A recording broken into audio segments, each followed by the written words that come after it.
जय हिंद साथियों, स्वागत है आप सभी का सत्या एक्सीलेंट यूट्यूब चैनल पे। आज की डेट में आपको बताने वाले IT second year electrician theory के टॉप 20 क्वेश्चन जो कि परीक्षा के लिए काफी इंपॉर्टेंट है। तो जितने भी आईटी सेकेंड ईयर के एग्जाम देने वाले छात्र हैं इस साल, वो लोगों से मैं एक ही रिक्वेस्ट करूंगा, ये क्वेश्चन नेमी से और नेमी से क्वेश्चन बार बार एग्जाम में पूछा जाता है, तो इन क्वेश्चनों को एक बार जरूर देखिएगा। तो चलिए क्वेश्चन यहाँ पर शुरू करते हैं। क्वेश्चन नंबर 1 से पहला क्वेश्चन आपके सामने, जिसमें पूछा जा रहा है कि प्रकाश की तीव्रता को मापने के लिए किस अवरोधक का उपयोग किया जाता है? वीडीआर का, एनटीसी का या पीटीसी का या एलडीआर का? तो साथियों, इसमें जो यहाँ पर उपयोग किया जाता है एलडीआर का। और एलडीआर साथियों ध्यान रखिएगा, एलडीआर का पूरा नाम होता है लाइट डिपेंडेंट रजिस्टर। और साथियों, इसका जो यहाँ पर सिंबल जो होता है वो कुछ इस प्रकार का होता है। आप इसको सभी लोग ध्यान रखिएगा। ये जो सिंबल है आपको कुछ इस तरह का देखने को मिलेगा। और एक और इसका सिंबल बनाया जाता है। एक सिंबल तो आपका ये हो गया, और एक प्रकार का ए भी आपका सिंबल होता है, कुछ इस प्रकार का ये सिंबल होता है। ध्यान से देखिएगा, इससे आपको दो तरह के एरो खींचना है और बीच में आपको ऐसे लेके चले जाना है। ये भी जो सिंबल होता है साथियों, एलडीआर का ही सिंबल होता है, ध्यान रखिएगा। और वोल्टेज डिपेंडेंट रजिस्टर इसका पूरा नाम होता है, इसको भी ध्यान रखिएगा। तो यहाँ पर जो जो वीडीआर होता है इसको वोल्टेज डिपेंडेंट रजिस्टर बोला जाता है, और जो एलडीआर होता है इसको हम लाइट डिपेंडेंट रजिस्टर बोलते हैं। तो यहाँ पर जो हमारा सही हो जाता है क्वेश्चन के अनुसार ऑप्शन नंबर डी बिल्कुल करेक्ट आंसर हो जाता है। सभी लोग मिला लीजिएगा। तो और जो एलडीआर होता है साथियों ध्यान रखिएगा, इसका अंधेरे में प्रकाश अधिक होता है और प्रकाश के समय जो प्रतिरोध होता है इसका कम होता है। इसको नोट में लिख लीजिएगा। अगले क्वेश्चन पे हम आते हैं, क्वेश्चन नंबर 2 पे। क्वेश्चन नंबर 2 आपके सामने, जिसमें साथियों यहाँ पर पूछा जा रहा है, वेरी वेरी इंपॉर्टेंट क्वेश्चन है। कहा जा रहा है कि silicon semiconductor silicon semiconductor diode किस कोड को इंगित करता है? देखिए, ये जो कोड है आपको याद करना है, क्योंकि ये जो आपका कोड है आप इसको याद करेंगे तभी आपको समझ में आ जाएगा। वैसे आप सभी को मालूम होगा, किसी भी डायोड का जो कोड होता है उसकी फॉरवर्ड वोल्टेज और जो धारा होती है उसकी दिशा को डिनोट करता है। तो इसका जो होता है बी वाई 126 होता है, और बी वाई 126 जो दिया गया है ये आपका ऑप्शन नंबर बी दिया गया है। और एक और चीज यहाँ पर ध्यान रखिएगा, इसका जो वोल्टेज रेटिंग होता है वो 650 होता है। कितना? 650 होता है। और फॉरवर्ड वोल्टेज होता है साथियों 1.5 वोल्ट इसका मानते हैं। और जो करंट का मान होता है वो 5 एम्पियर हम मानते हैं। तो यहाँ पर जो हमारा सही हो जाता है ऑप्शन नंबर बी, क्वेश्चन के अनुसार हमारा करेक्ट आंसर हो जाता है। सभी लोग मिला लीजिएगा। अगले क्वेश्चन की ओर बढ़ते। क्वेश्चन नंबर देखिए, क्वेश्चन नंबर 2 को, जिसमें पूछा जा रहा है कि फुल वेव रेक्टिफायर का इनपुट रिपल फ्रीक्वेंसी फिन क्या है? देखिए, इसका मैंने कई बार आपको बताया, जो इसका होता है साथियों फिन बराबर फिन होता है। क्योंकि आप सभी को मालूम होगा, फुल वेव रेक्टिफायर किसमें पूछ रहा है? फुल वेव रेक्टिफायर में। तो फुल वेव रेक्टिफायर में डायोड कितने होते हैं? 2 डायोड होते हैं। और इसका जो आउटपुट होता है वो पॉजिटिव और नेगेटिव दोनों को बदलता है। तो इसका आउटपुट जो एवरेज होता है साथियों, इसको यहाँ पर हम सूत्र के अनुसार 2Vm/पाई ये हमको मिलता है। तो फुल वेव रेक्टिफायर में इनपुट जो हो जाती है वो दुगुनी हो जाती है। तो उसी को हम बोलते हैं FIN, फिन बराबर 2 FIN।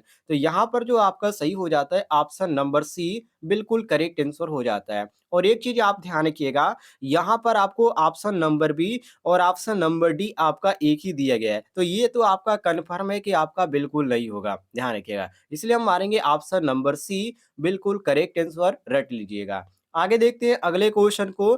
अगला क्वेश्चन आपके सामने, क्वेश्चन नंबर 4 को देखिए, जिसमें पूछा जा रहा है कि एक सक्रिय घटक कौन सा है? सक्रिय का मतलब होता है एक्टिव, और घटक का मतलब होता है कंपोनेंट। तो एक्टिव जो कंपोनेंट है वो कौन सा है? तो देखिए, एक्टिव कंपोनेंट किसको बोला जाता है? वो कंपोनेंट जिसके ऊपर ओम किरचॉफ का नियम लागू नहीं होता है उसे हम क्या बोलते हैं? एक्टिव घटक बोलते हैं, अर्थात सक्रिय घटक बोलते हैं। तो ठोस हो गया, और इसका जो विशिष्ट युक्तियाँ होती है, वो धारा होती है, वोल्टेज होती है, ये जो आपका आता है ये एक्टिव के अंतर्गत आता है। और जो आपका एक आपका आता है आरएलसी और एक आपका आता है एलडीआर, और जो इसमें जो क्रूड होते हैं वो भी इसमें अंतर्गत आते हैं। ये किसके अंतर्गत? पैसिव के अंतर्गत आते हैं। तो आरएलसी, एलडीआर और जो क्रूड आते हैं ये पैसिव के अंतर्गत आते हैं। और इसमें हमसे पूछ रहे हैं कि एक सक्रिय घटक कौन सा है। तो ऑप्शनों को ध्यान से देखिए, यहाँ पर आपको ट्रांजिस्टर देखने को मिल रहा है।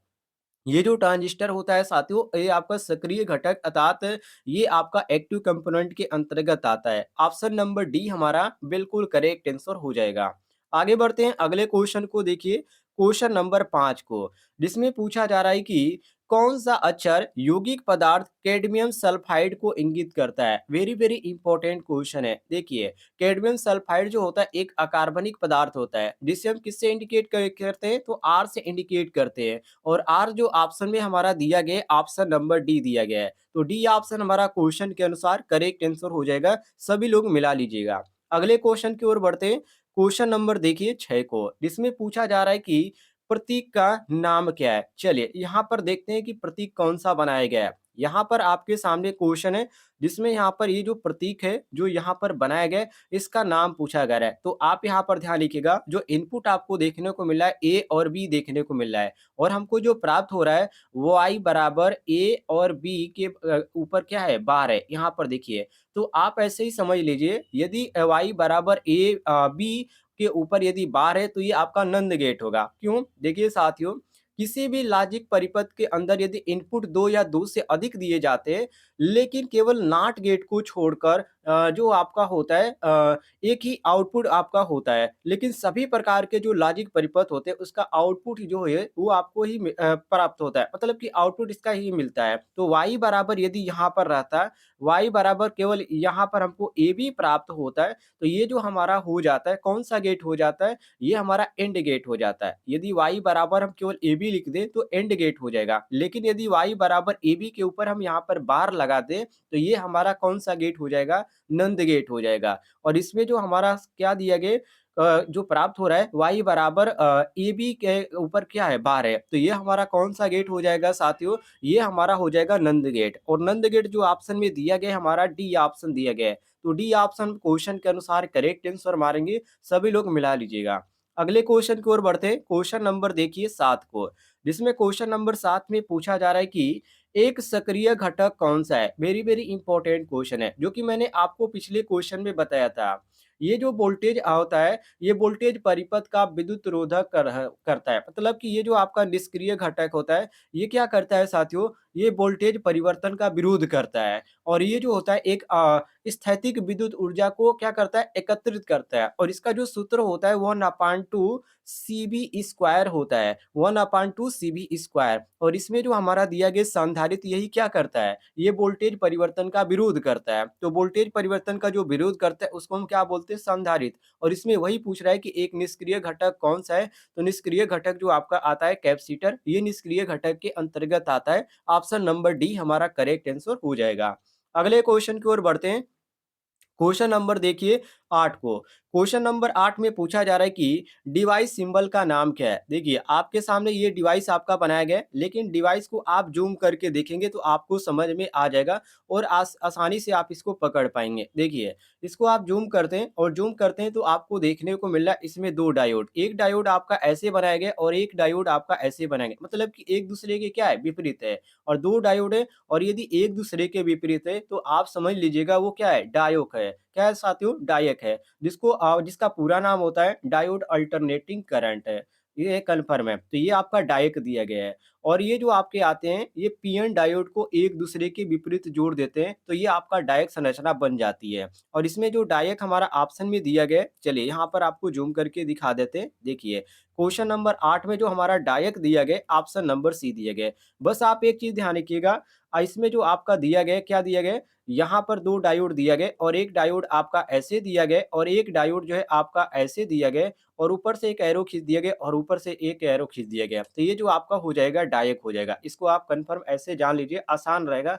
ऐसे आपका ईजी नहीं मिलेगा, इससे ईजी। चलिए आगे देखते हैं हम अगले क्वेश्चन को। अगला क्वेश्चन, क्वेश्चन नंबर 9, जिसमें पूछा जा रहा है कि हेक्साडेसिमल संख्या प्रणाली में कितने वर्ण होते हैं? वेरी वेरी इंपॉर्टेंट क्वेश्चन है। जो बाइनरी पद्धति होती है साथियों, उससे यहाँ पर क्वेश्चन पूछा गया है। तो बाइनरी पद्धति में क्या होता है, वो आपका शून्य होता है और एक आपका यहाँ पर एक होता है, जिसका आधार हम दो लेते हैं। तो ये जो आपका हो जाता है साथियों, इसमें एक ऑक्टल नंबर होता है। तो ऑक्टल नंबर जो होता है उसको हम 0 से 7 तक लेते हैं, ठीक है? और इसका हम आधार क्या मानते हैं? 8 मानते हैं। ध्यान से देखिएगा।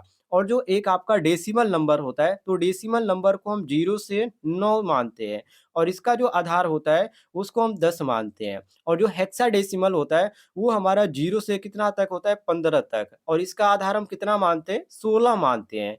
तो यहाँ पर हमसे वही पूछ रहा है कि हेक्साडेसिमल, तो हेक्साडेसिमल यहाँ पर देखिए 16 इसका मैंने आपको आधार बताया, तो यहाँ पर वही पूछ रहा है कि हेक्साडेसिमल संख्या प्रणाली में कितने वर्ण होते हैं? तो इसमें जो वर्णों की संख्या होती है साथियों 16 होती है। ऑप्शन नंबर यहाँ पर डी हमारा जो देखने को मिल रहा है, ये बिल्कुल हमारा करेक्ट आंसर हो जाता है। काफ़ी ईज़ी है, इससे ईज़ी आपको नहीं मिलेगा। चलिए, आगे देखते हैं अगले क्वेश्चन को। क्वेश्चन नंबर 10 को देखिए, जिसमें पूछा जा रहा है कि कौन-सा इलेक्ट्रॉनिक सर्किट बिना इनपुट के एसी सिग्नल उत्पन्न करता है? वेरी वेरी इंपॉर्टेंट क्वेश्चन है साथियों। देखिए, दोलन सर्किट को इनपुट देने की आवश्यकता नहीं होती है, ये तो आप सभी को मालूम है। और इसमें जो आपका दोलन सर्किट दिया गया है, फ़िल्टर सर्किट और यहाँ पर दृष्टिकारी सर्किट दिया गया है, और नीचे आप आएँगे तो यहाँ पर आपको ऑप्शन नंबर डी में देखने को मिल रहा है ऑसिलेटर सर्किट, जिसको हिंदी में दोलन सर्किट बोला जाता है। तो इसमें जो होता है साथियों, इसमें इनपुट देने की आवश्यकता नहीं होती है। और क्वेश्चन में हमारा यही पूछ रहा है। तो ऑप्शन नंबर डी हमारा करेक्ट आंसर हो जाएगा। सभी लोग मिला लीजिएगा। चलिए अगले क्वेश्चन की ओर बढ़ते हैं।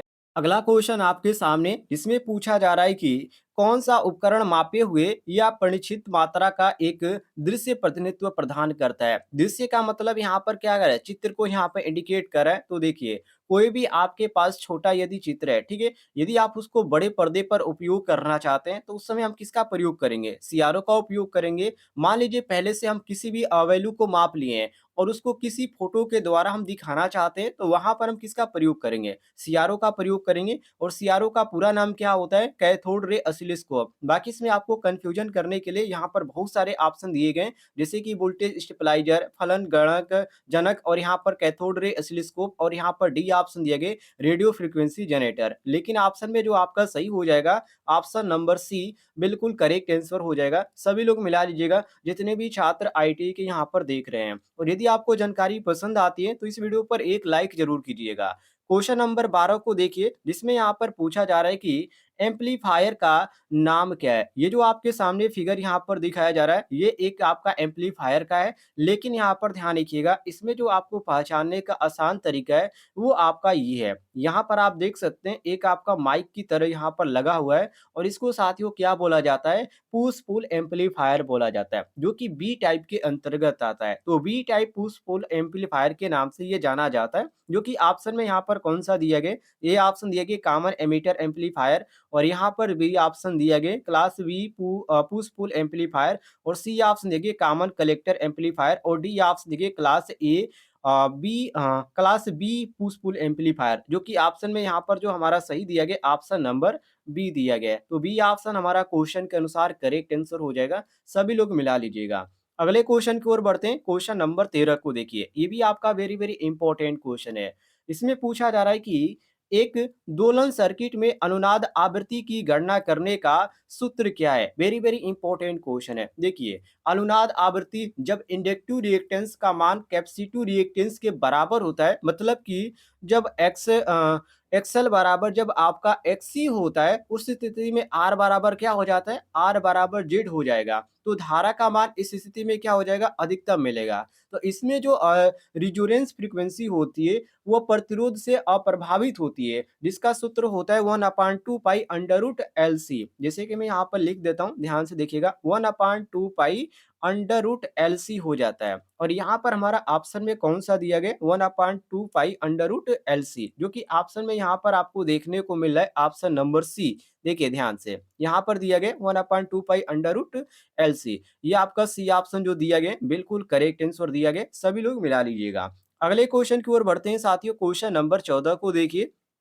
जिसमें यहाँ पर पूछा जा रहा है कि सिलिकॉन ट्रांजिस्टर के संचालन के लिए बेस एमिटर जंक्शन में न्यूनतम वोल्टेज की आवश्यकता क्या है? वेरी वेरी इंपॉर्टेंट क्वेश्चन है। देखिए, सिलिकॉन ट्रांजिस्टर में जो दिया गया होता है वो न्यूनतम वोल्टेज होता है जिसमें धारा का प्रवाह होने लगता है, तो उसमें रोधक विभव होता है, तो उसको हम बोलते हैं रोधक विभव। तो जो सिलिकॉन होता है इसका मान जो माना जाता है वो 0.6 वोल्ट से 0.7 वोल्टेज तक यहाँ पर माना जाता है। और ऑप्शन में जो हमारा सही दिया गया है वो ऑप्शन नंबर सी दिया गया है। तो सी ऑप्शन हमारा क्वेश्चन के अनुसार करेक्ट आंसर हो जाएगा। आगे बढ़ते हैं साथियों, क्वेश्चन नंबर 15 को देखिए। क्वेश्चन नंबर 15 में पूछा जा रहा है कि क्रमशः 4 रंग बैंड लाल, नारंगी, बैंगनी, नारंगी और सोने के साथ प्रतिरोध का न्यूनतम और अधिकतम मान क्या होगा? तो देखिए, ये कलर बैंड का यहाँ पर क्वेश्चन पूछा गया है। तो इसके लिए आपको एक सूत्र की ज़रूरत पड़ती है और इसके बारे में आप यहाँ पर जब तक पढ़ेंगे नहीं तब तक आपको समझ में नहीं आएगा। जो यहाँ पर आपका कलर दिया गया जैसे कि यहाँ पर देखिए लाल, तो लाल का जो यहाँ पर बैंड होता है साथियों, इसका जो मान होता है 2 माना जाता है और बैंगनी, बैंगनी का जो होता है 7 माना जाता है और जो यहाँ पर नारंगी दिया गया है, इसका यहाँ पर 10 टू पावर -3 माना जाता है और यहाँ पर सोना दिया गया है, तो सोने का जो माना जाता है साथियों, ध्यान रखिएगा, सोने का कितना माना जाता है? तो सोने का 5% माना जाता है। तो इस तरह आप इसका मान धर कर निकालेंगे तो इसका सही आंसर आएगा और जो सही आंसर आ जाएगा साथियों, वो आपका जो आता है ये करेक्ट नहीं आता है, ये आस-पास ही आता है। जैसे कि यहाँ पर 25,650 दिया गया और यहाँ पर 350 दिया गया, तो इसके यहाँ पर बीच ही आएगा। ये आपका इतना कन्फर्म नहीं आता है। तो जब इसको निकालेंगे तो इसका सही आंसर आ जाएगा ऑप्शन नंबर सी। निकाल के देखिएगा, ये इसका एक्यूरेट यहाँ पर आंसर नहीं आता है, इसको ध्यान रखिएगा। तो ये आपका सी ऑप्शन सही हो जाएगा।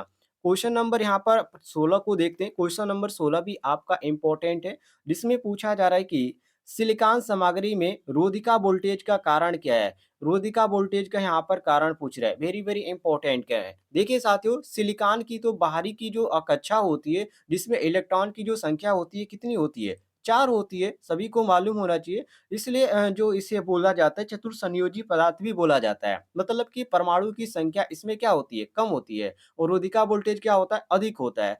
तो इसमें जो आपका सही हो जाता है, यहाँ पर कम परमाणु संख्या, ऑप्शन नंबर ए आपका बिल्कुल सही हो जाएगा। और प्रतिरोध क्या होता है साथियों, सॉरी, रोधिका वोल्टेज क्या होता है? अधिक होता है। तो इसमें रोधिका वोल्टेज हमसे पूछा गया है कि इस वोल्टेज का कारण क्या है? सिलिकॉन सामग्री में रोधिका वोल्टेज का कारण क्या है? तो कम परमाणु की संख्या, ये हमारा रीज़न बनता है। तो ऑप्शन नंबर जो हमारा सही हो जाता है, ए ऑप्शन हमारा करेक्ट आंसर हो जाता है।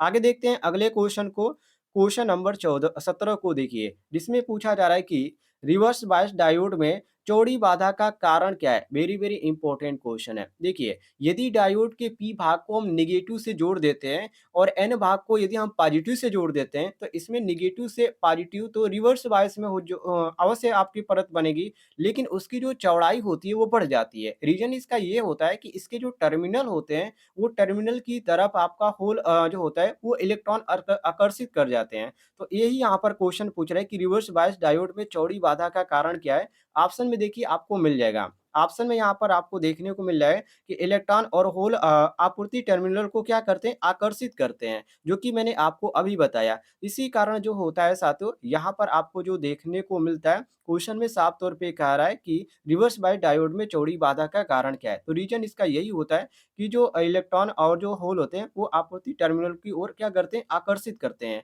तो ऑप्शन नंबर यहाँ पर आपको डी देखने को मिला है, बिल्कुल correct answer.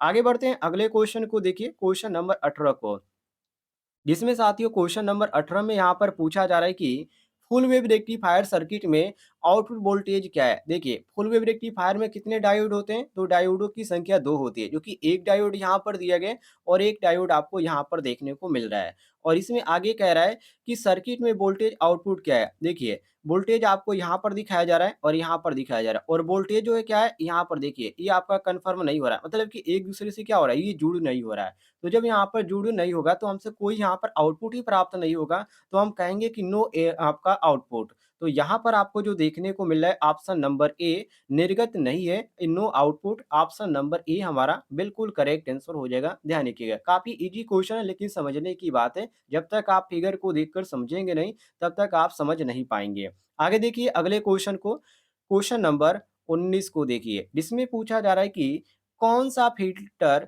Circuit rectifier circuit में वोल्टेज स्पाइस को हटाने में सक्षम है? एलसी फिल्टर या आरसी फिल्टर या संधारित्र इनपुट फिल्टर या श्रेणी परिपक्व filter? Very very important question है। देखिए साथियों, एलसी जो आपका फिल्टर होता है उसमें चूक जो होता है वो हमेशा लोड के साथ श्रेणी क्रम में लगता है, और जो संधारित्र होता है वो हमेशा समांतर क्रम में लगता है। कहने का मतलब ये है कि ये क्या यहाँ पर कह रहा है कि कौन सा फिल्टर सर्किट रेक्टिफायर सर्किट के वोल्टेज स्पाइस को हटाने में सक्षम होता है, तो ये आपका एलसी फिल्टर होता है। ऑप्शन में जो यहाँ पर दिया गया है, ये ऑप्शन हमारा करेक्ट आंसर हो जाएगा। ध्यान रखिएगा, ये ऑप्शन हमारा करेक्ट आंसर हो जाएगा। आगे बढ़ते हैं अगले क्वेश्चन को। देखिए क्वेश्चन नंबर 20 को, जिसमें पूछा जा रहा है कि ड्राइव में आउटपुट चरण में उपयोग किए जाने वाले पावर इलेक्ट्रॉनिक्स घटक का उन्नत संस्करण कौन सा है? एफईटी, यहाँ पर एफईटी दिया गया, और नीचे ऑप्शन में दिया गया यूजेटी, एससीआर और आईजीबीटी। तो इसमें जो आपका सही हो जाता है आईजीबीटी, बिल्कुल करेक्ट आंसर हो जाता है। इसका पूरा नाम होता है insulated insulated gate bipolar transistor. ध्यान रखिएगा। और जो आईजीबीटी होता है साथियों, इसके 3 टर्मिनल होते हैं, एक आपका कलेक्टर होता है, दूसरा मीटर होता है और तीसरा आपका गेट होता है। तो इसको भी ध्यान रखिएगा। बाकी जो यहाँ पर आपका एफईटी दिया गया है, ध्यान से देखिएगा, एफईटी जो दिया गया है, इसका जो पूरा नाम होता है फील्ड इफेक्ट ट्रांजिस्टर होता है। और नीचे आप आएंगे साथियों तो यहाँ पर आपको दूसरे नंबर पर यूजेटी भी देखने को मिल जाता है। इसका पूरा नाम होता है यूनी जंक्शन ट्रांजिस्टर। और जो यहाँ पर तीसरे नंबर पे आपको एससीआर देखने को मिल रहा है, इसका पूरा नाम होता है सिलिकॉन कंट्रोल रेक्टिफायर। इसको भी ध्यान रखिएगा। तो इस तरह के यहाँ पर हम पूरा किए आपके लिए 20 क्वेश्चन। यदि आप डेली इस तरह के क्वेश्चन पढ़ना चाहते हैं तो इस वीडियो पर लाइक जरूर कीजिएगा, और इस वीडियो के नीचे आपको एक रेड कलर का बटन दिख रहा है सब्सक्राइब वाला, उसे भी जरूर दबाइएगा, ताकि डेली आपके लिए क्वेश्चन लेकर आए और इस तरह के आप क्वेश्चन डेली पढ़ पाएं।